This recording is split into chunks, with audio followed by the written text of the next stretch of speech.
Hola amigos de Entre Libros, Mate y Café. Ya estamos de regreso con un episodio más y hoy estamos muy contentos porque hoy hay música en el ambiente. Hoy tenemos un tema sensacional en el cual una de las cosas que admiro de mi hermano es aparte de su memoria y de su inteligencia, pues también esta sensibilidad que él tiene en cuanto a la música. Y yo sé que el día de hoy ustedes van a disfrutar muchísimo. No se muevan, quédense aquí porque comenzamos.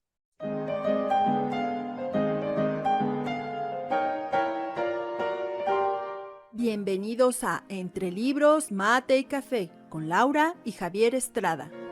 Entre Libros, Mate y Café advierte que las opiniones vertidas en este podcast son de ávidos lectores a quienes les encanta opinar de lo que leen, porque la vida entre libros tiene más vidas.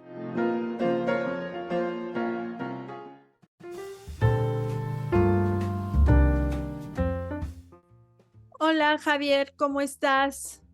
Muy bien, muchas gracias nuevamente por acá y para platicar temas, pues nos encantan los libros y en esos periodos también había música, entonces música y literatura pues siempre van juntitos, ¿no? ¿Qué pasaba en cada etapa de la historia en lo que va evolucionando la música? ¿Qué había de libros en ese entonces, ¿no?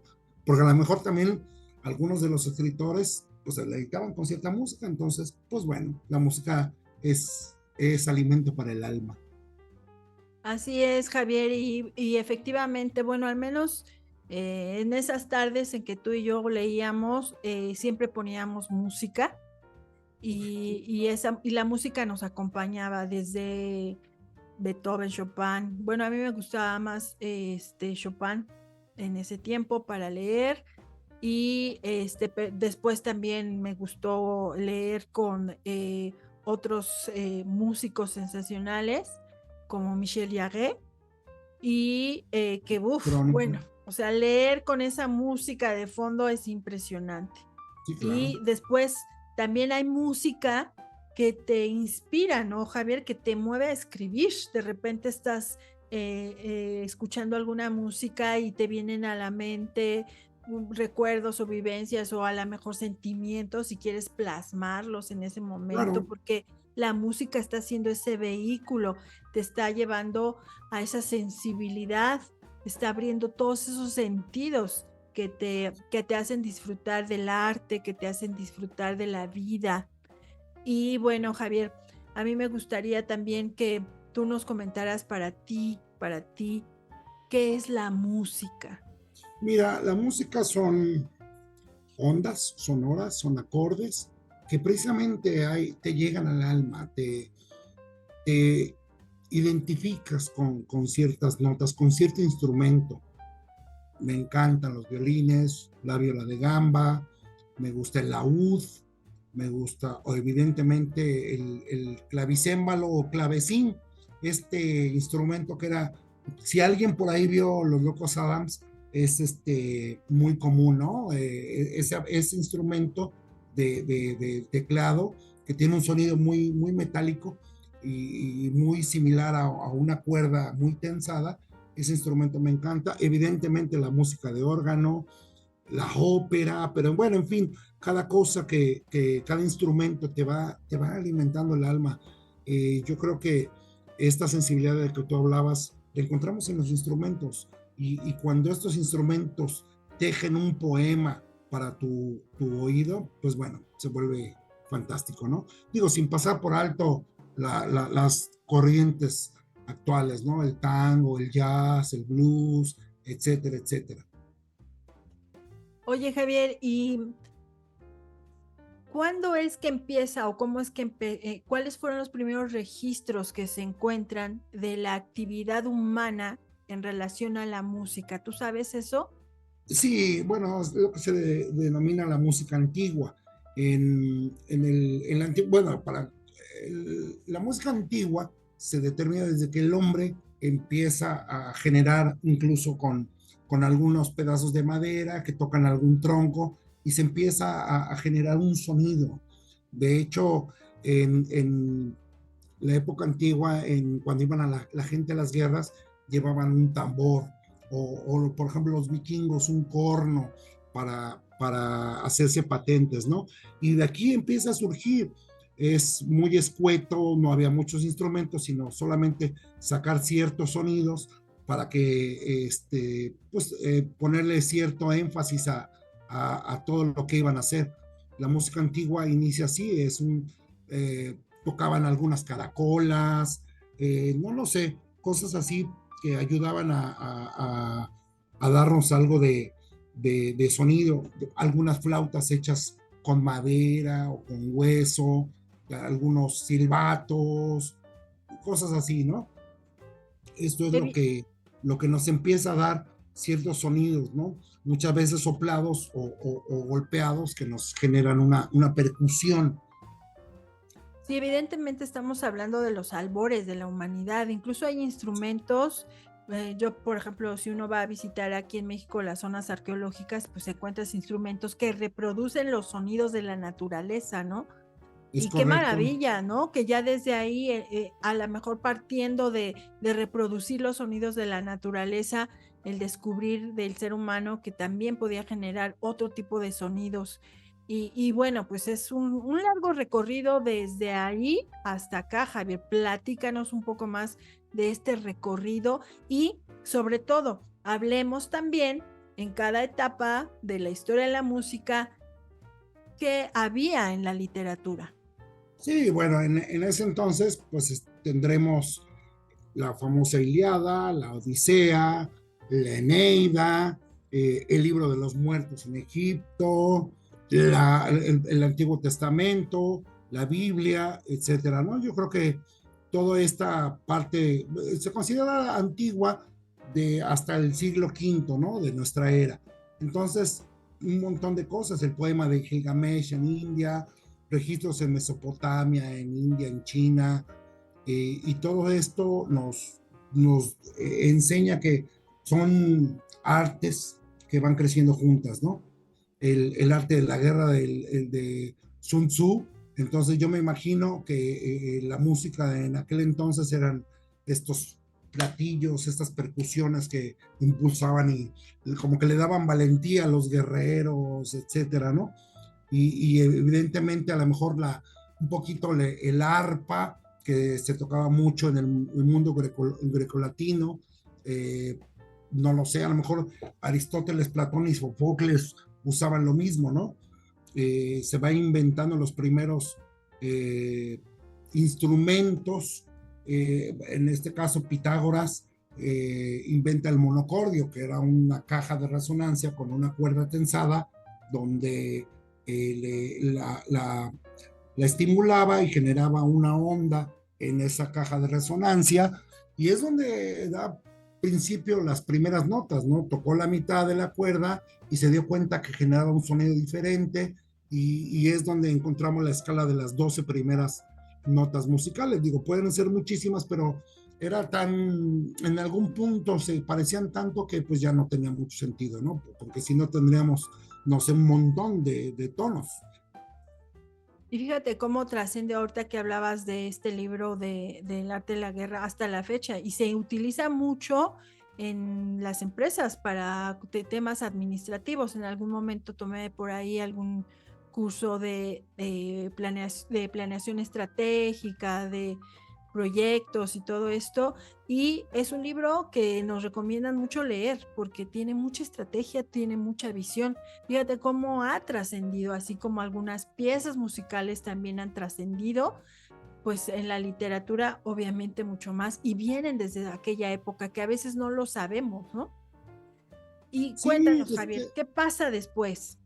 bueno, pues ya después viene un poquito la época medieval, y esta música está muy compuesta, digo, el periodo de 10 siglos por música religiosa, ¿no? Sobre todo composiciones vocales muy seculares, y entonces tenemos ya el inicio de la monofonía religiosa. Normalmente toda esta música estaba encaminada a mm, narrar algunas cuestiones de la religión, sobre todo cristiana, ¿no? es donde más se proyecta. Ya en este momento empieza a aparecer un poquito el canto gregoriano, que finalmente son a una sola voz, un solo tono, donde se expresa todo esto. Evidentemente era en latín, no había ningún acompañamiento, solamente el canto. Al final de la época medieval empezamos a encontrar otra evolución de la música, que es la polifonía. En la literatura, pues bueno, tenemos el cantar del Mio Cid, el cantar de los Nibelungos, ¿qué más tenemos? Los cuentos de Canterbury, el de Cameron de Boccaccio, entre otras cosas, ¿no? Finales ya de la literatura de la época medieval. Así es, a mí me gustaría ahondar un poquito más en esta parte de los cantos gregorianos. Recuerdo algunas clases de música que llevé en el seminario, donde nos explicaban cómo algunas corrientes religiosas de la época consideraban que tener instrumentos desvirtuaba este contacto directo y esta alabanza que debía surgir del ser humano hacia Dios, y entonces se descarta todo esto para tener solamente la voz. Y bueno, pues a partir de ahí se hacen grandes obras. Son complicadas, no son fáciles, y porque evidentemente tenía que saltar ese genio en la composición para suplir lo que eran instrumentos con solo las voces. Y tenemos grandes obras, y es muy, muy bello escuchar los cantos gregorianos, aunque también es cansado. O sea, llega un momento en que sí cansa un poco, pero se puede disfrutar muchísimo. Es una parte que a mí sí me gusta mucho, porque yo vengo de una tradición donde se canta mucho, se hace mucha música, y bueno, pues es fundamental. Y es dentro de lo que se considera la liturgia en cuestiones religiosas, pues es básico esta parte de lo que llamaríamos también la alabanza. Sí, y en ese entonces, ya al finales, se empieza a usar un poco de flauta, y todavía para hacer más solemne esta cuestión litúrgica, aparecen los primeros órganos, ¿no? Que todavía le dan un contexto así más señorial, más litúrgico a, Así a, es. a las obras, ¿no? Y sobre todo estos lugares que se cantaban sobre todo en iglesias, era muy importante, ¿no? Algunos instrumentos de percusión, los cascabeles, algunas campanas, algunos tambores también, ¿no? Para darle mucha solemnidad a los eventos. Excelente, Javier. ¿Y después qué sigue? Luego, pues viene un poquito la música del Renacimiento, donde pues ya en este momento ya tenemos una textura polifónica que se hereda del canto gregoriano. Ya empezamos a escuchar más voces. Hay que aclarar que cuando hablamos de voces en la música, no solamente es la entonación vocal, sino ya se empieza a distinguir como voces a cada instrumento, un violín, un rebel, en este caso la viola de gamba da origen al cello, y empezamos a encontrar ya una polifonía. Polifonía es que tenemos ya muchos instrumentos que se entrelazan en la obra, ¿no? Todo esto definitivamente heredado del canto gregoriano, y viene algo que es bien importante, ¿no? Que se inicia el contrapunto, esta independencia de las voces, ¿no? Que nos ayuda a encontrar acordes diferentes. En el caso de la literatura, pues ya vemos las clásicas Romeo y Julieta de Shakespeare, Hamlet, la Divina Comedia, el Quijote de la Mancha, por supuesto, y es lo que empieza a dar, ¿no? El renacentismo significa renacer. Entonces, renacen todas las partes sensibles del ser humano, tanto en la literatura como en la música, ¿no? Así es, en la época del renacentismo nos vuelve la mirada del hombre hacia el hombre, ¿no? Y entonces se crean todas estas piezas, se habla ya más del amor de pareja, se habla ya no solo de esta relación con la divinidad o de reflejar costumbres, sino que ya también se suelta, se expresa la humanidad y empieza a ver obras como estas, incluso también donde se plasman los sentimientos como los celos, como la ira, como en obras como Hamlet, en fin, ¿no? Y me parece que es una época muy rica, muy novedosa, y que de ahí, bueno, pues que además, qué bueno que llegó esta época, porque ahora mucho de lo que podemos hacer libremente, pues también en esa época el hombre o el ser humano más bien, cuando el ser humano se vuelve hacia sí mismo, puede descubrir toda la riqueza vivencial que puede plasmar en las letras, Javier. Sí, es correcto, incluso, digo, sigue siendo todavía dominado por la cuestión eclesiástica y entonces aparecen los requiems, las misas, los motetes, todo este tipo de formas musicales, ¿no? Que aparte de las voces ya empieza a aparecer los instrumentos empiezan a tener una posición de acompañamiento y de entorno, ¿no? Que le da a este tipo de música.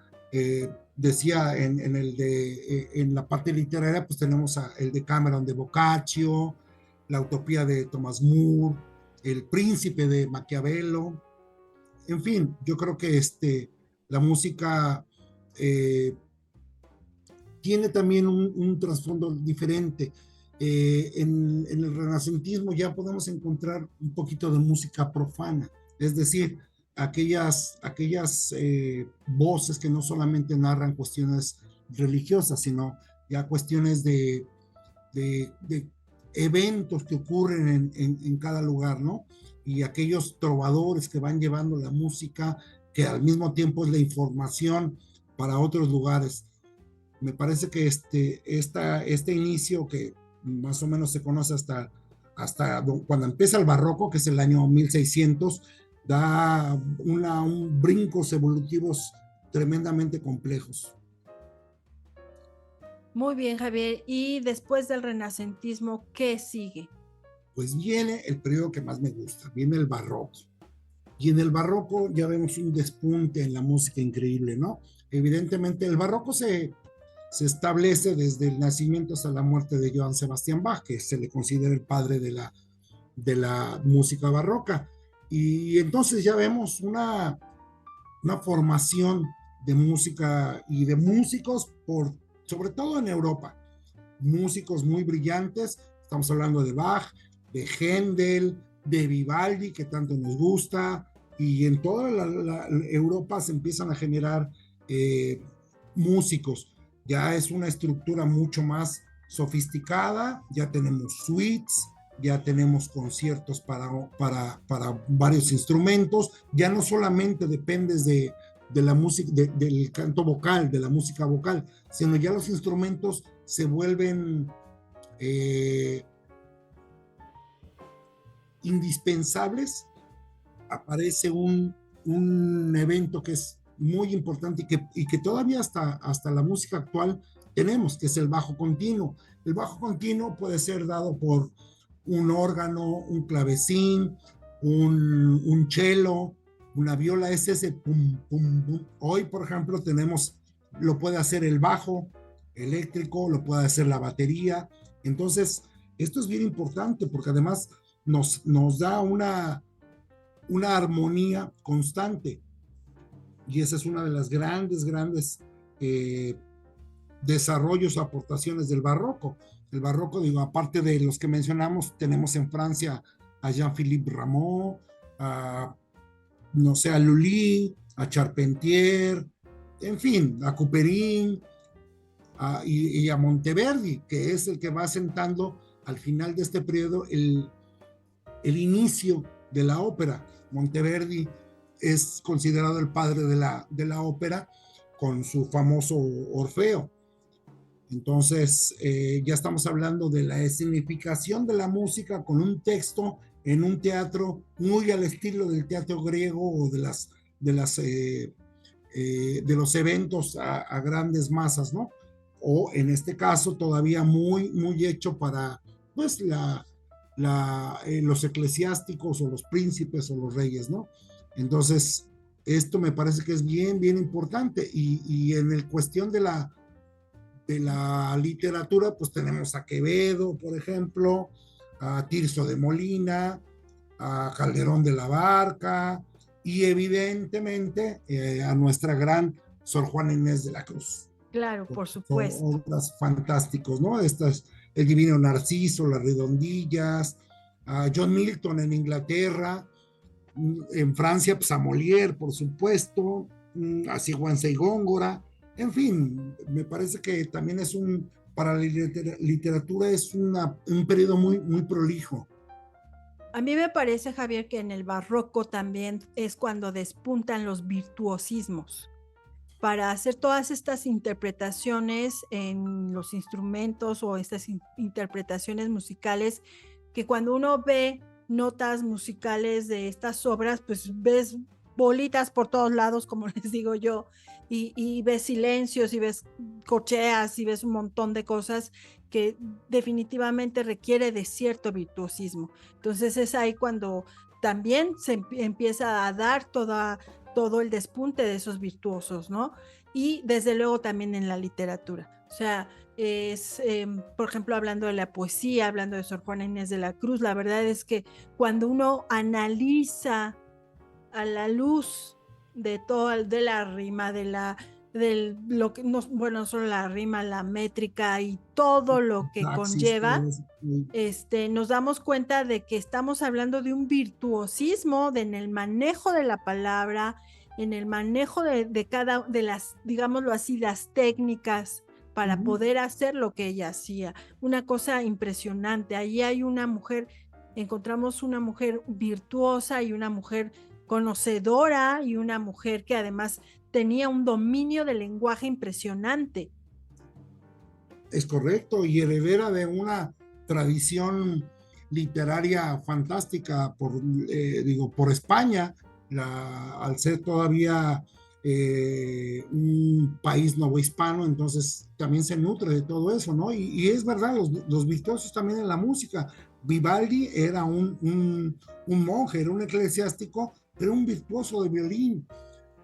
Bach era el virtuoso del órgano, de la cantata, en fin, cada uno de estos integrantes, Luigi Boccherini con las cuerdas, con el cello, en fin, es un periodo muy fructífero donde efectivamente hay virtuosos de todo, gambistas, violinistas, chelistas, en fin. Yo Así creo que es como una etapa de explosión de la genialidad humana, ¿no? Me parece. es correcto. Y Y bueno, después de eso, por ahí en el inicio del siglo XVIII, inicia lo que sería el periodo clásico. El periodo clásico, ya estamos hablando de una transición que tiene el barroco en los instrumentos, aparece en este caso el piano, y hablemos de los grandes del clasicismo, ¿no? El padre de la música clásica como tal, por su estructura, es Franz Joseph Haydn, pero tenemos a grandes como Mozart, como Beethoven, que pertenece más al periodo romántico, pero me parece que algunos de los hijos de Bach, Carl Philipp Emanuel Bach, por ejemplo, y yo creo que el más representativo de estos es Mozart. Mozart, el gran genio de la música, que pues evidentemente para mí no, a pesar de que es uno de mis 27, 28 favoritos austriacos, no es el más importante, pero sí es el más genial. Es un tipo que componía desde un virtuoso de la composición, del manejo de los instrumentos, desde un niño prodigio, componía óperas, conciertos para un montón de instrumentos que además él tocaba. Evidentemente conocemos a alguien, si pueden conocer un poco más de la vida de Mozart, el papá, don Leopold, fue el que lo dirige, ¿no? Pero es un periodo donde se incrementa todo este potencial de instrumentación, ¿no? Ya empezamos a hablar de sinfonías, de cosas mucho más complejas, estructuras orquestales mucho más grandes. Y por acá en la literatura, pues ya encontraremos un poquito a Cervantes, algo de Samaniego, a Goethe, etcétera, etcétera. Entonces, me parece que en el compendio de los músicos de esta época, pues bueno, eh, tenemos ya la influencia de la revolución francesa, y en el mundo empieza a cambiar, a cambiar, a cambiar. Así es, como lo hemos visto como en este breve recorrido y a lo mejor vamos, pues sí es muy breve, muy resumido, pero vamos viendo la evolución que va teniendo la música y que va teniendo también la literatura. O sea, estamos hablando ya de un Cervantes, o sea, casi nada.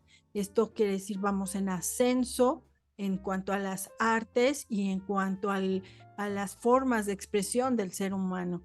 Y me parece que es una etapa también en la que van tomando forma muchas cosas, ¿no? Como por ejemplo en el caso de Cervantes, pues la lengua, ¿no? Y eh, bueno, pues definitivamente somos herederos de una gran tradición y América se puede decir que con lo que ya había históricamente y lo que nos viene del mundo europeo, pues aquí después ya lo vamos a ver más adelante, viene una explosión también. Espero que lleguemos al punto en la música que se crea en América, Javier. Pero cuéntanos qué sigue. No, bueno, de ahí vendría el romanticismo, cuyo mayor exponente es Beethoven, el gran Chopin que tanto te gusta, Wagner, Schubert, Mendelssohn, en fin, toda esta gente que además ya se vuelve muy, Schumann, muy, son virtuosos de un instrumento, especialmente el piano. Entonces, generan estructuras incluso mucho más grandes. Normalmente en el barroco una obra duraba 8, 10 minutos con 3 tiempos. Ahora no, ahora podemos tener obras mucho más extensas y con un solo instrumento o varios instrumentos. En el caso de Wagner es el genio de la sinfonía, ¿no? Ya hablamos de orquestas de 50, 60 elementos donde la conjunción de los sonidos es mucho con mayor profundidad.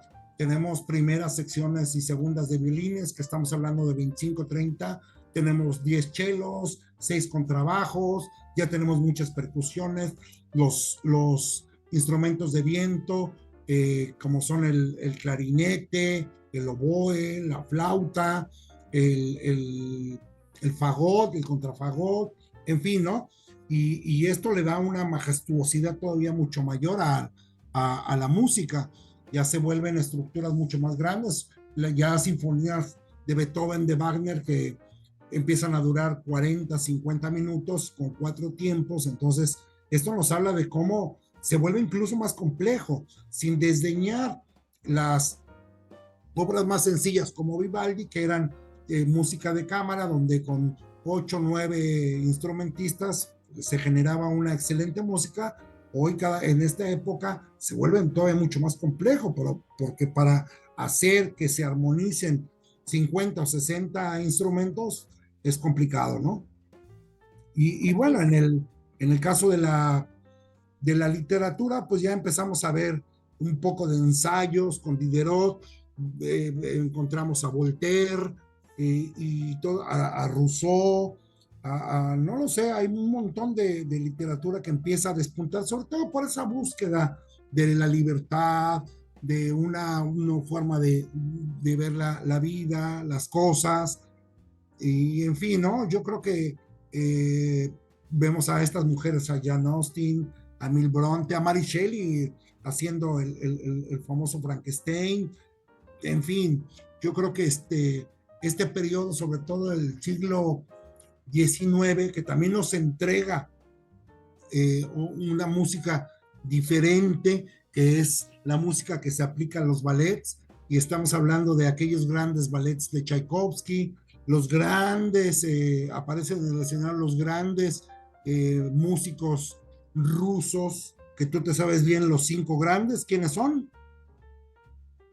Ay, Javier, ya me pusiste en aprietos. Uno y uno, César Cui, Balakirev, Mussorgsky, etcétera. etcétera. Eso. Y vemos Yo, a un yo aporto el Ravel, etcétera. a Korsakov. No, digo, son músicos que no, tal vez no son tan famosos como Korsakov y Tchaikovsky, pero finalmente es la escuela rusa de música, ¿no? La escuela francesa con Maurice Ravel, y empezamos a ver ya un montón de cosas muy complejas, muy sofisticadas, ¿no? Ya empieza a aparecer el ballet como una forma musical teatral que con movimiento.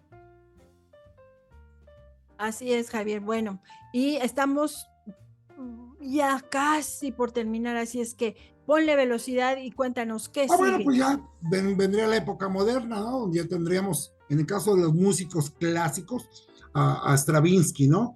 Pero aparece ya el jazz, el rock y todos estos géneros nuevos, ¿no? La música electrónica, hasta hoy el reggae, etcétera, etcétera. Y ahí sí viene un montón de escritores de todas, ¿no? Desde México con los escritores de la Revolución, tenemos, pues ya aparecen los Borges, los Cortázar, eh, todo este tipo de literatura nueva, ya del siglo pasado, que bueno, pues finalmente nos ayuda mucho a hacer más grande todavía lo que es la música y la literatura.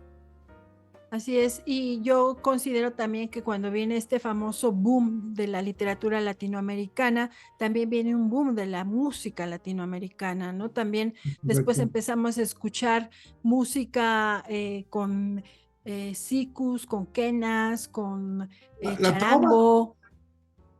la música de trova es correcta, entonces se empiezan a retomar instrumentos muy regionales, en este caso estos instrumentos que mencionas de los Andes, que es un concepto diferente, pero me parece que por ahí va toda esta evolución, ¿no? De verdad, qué tan resumido, pero esto, cada periodo es como para hablarlo 4 o 5 horas, pero bueno, en Así fin. es. Yo creo que de hecho vamos a tener que hacer un segundo programa porque, pues bueno, para hablar un poquito más en detalle de las corrientes que nos faltan y de las etapas y las épocas que nos faltan. A mí sí me gustaría mencionar, por ejemplo, el corrido de la Revolución y que ahí vemos a un Mariano Azuela en la literatura también, por ejemplo, donde todo esto, lo que se llamó la novela de la Revolución, que bien mencionas, y me Juan parece que Rulfo, Juan Rulfo, desde luego, y bueno, tendremos que hablar en otro episodio de toda esta etapa que nos falta. Hasta ahora que hemos descubierto, por ejemplo, que te puedes poner un audífonos y escuchar la música en 4D, me parece, o algo así, que fue algo que descubrimos recientemente y claro. parece que estás escuchando muchos sonidos.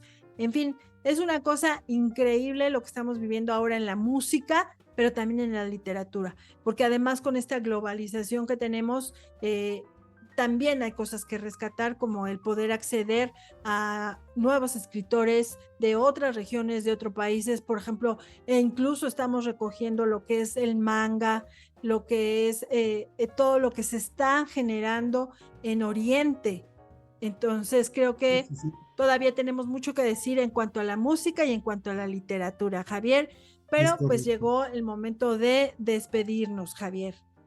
Bueno, pues muchísimas gracias. Fue muy resumido, muy rápido, pero pues a lo mejor de algunos datos que vimos les nazca el gusanito de saber qué pasaba con todo eso, tanto en ambos lados, ¿no? Musicales y literarios. De verdad es un resumen muy resumido, pero híjole, es fantástico, fantástico. Digo, en el caso de nosotros, son muchos años, lustros, décadas de literatura y de música. Así es, y que estamos compartiendo ahora con ustedes. Y asimismo quiero compartirles, como ya les mencioné, que estamos ya en TikTok. Visítenos en TikTok, vean el contenido que estamos subiendo. Es un contenido muy amplio, no solamente es cuestión de literatura, es reflexión, es un montón de cosas que a ustedes les va a encantar seguramente. Y recuerden, visítenos en Entre Libros Mate y Café en Facebook, en Instagram y en YouTube. También ahí van a encontrar desde los episodios completos hasta esos pequeños reels de esa partecita que a lo mejor a ustedes les gustaría volver a escuchar o volver a ver. Javier, te agradezco muchísimo y seguramente que ustedes van a estar muy pendientes porque tenemos cosas muy interesantes que platicar con ustedes para la siguiente ocasión. Mientras tanto, recuerden que la vida entre libros tiene más vidas. Gracias, hasta luego.